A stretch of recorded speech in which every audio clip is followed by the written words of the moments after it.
সুপ্রিয় দর্শক মণ্ডলী, আসসালামু আলাইকুম। আজকে আমি যার কথা বলবো তিনি আর কেউ নন, বাংলাদেশ জাতীয় ক্রিকেট দলের পঞ্চতারকা খ্যাত একজন। তিনি হলেন মুশফিকুর রহিম। তিনি হয়তো আর বাংলাদেশ জাতীয় দলে খেলবেন না।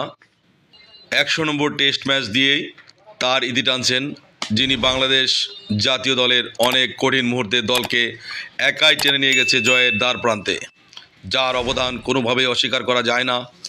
যিনি ছিলেন বাংলাদেশ ক্রিকেটের নির্ভরতার প্রতীক, যার মাধ্যমে আমরা পেয়েছি অসংখ্য সাফল্য, তাকে আমরা আর জাতীয় দলের জার্সিতে হয়তো দেখতে পারবো না। তিনি একজন মুশফিকুর রহিম। জন্ম 1987 মে মাসের 9 তারিখ, বয়স 38 বছর, জন্মস্থান বগুড়া, উইকেট কিপার ব্যাটসম্যান এবং রাইট হ্যান্ডেড ব্যাটসম্যান। মুশফিকুর রহিমের ক্যারিয়ার: টেস্ট ম্যাচ খেলেছেন 100টি, ইনিংস 184টি, মোট রান করেছেন 6510, বল খেলেছেন 13416, সর্বোচ্চ রান করেছেন 219, average 38.52, single run 48.52%।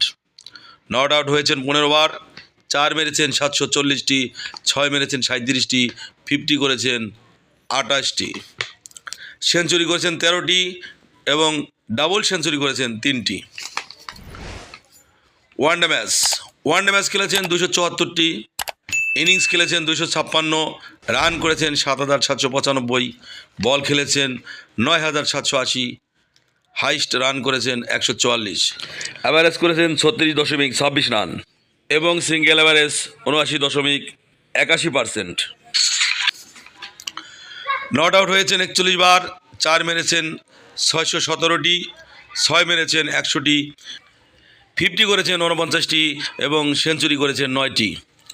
T twenty match খেলেছেন 102টি, ইনিংস 93টি, রান করেছেন 1500, বল খেলেছেন 1305টি, সর্বোচ্চ run 72, average 19.23, single run average 114.95%।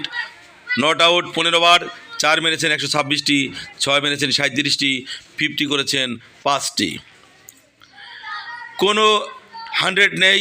এই ছিল আমার কাছে সর্বশেষ আপডেট মুশফিকুর রহিমের ক্যারিয়ারের। তো দর্শক মণ্ডলী, আমার ভিডিওটা সাবস্ক্রাইব করে লাইক কমেন্ট দিয়ে আমার পাশে থাকুন। পরবর্তী আপডেট পাওয়ার জন্য অপেক্ষা করুন। আল্লাহ হাফেজ, ভালো থাকবেন, সুস্থ থাকবেন।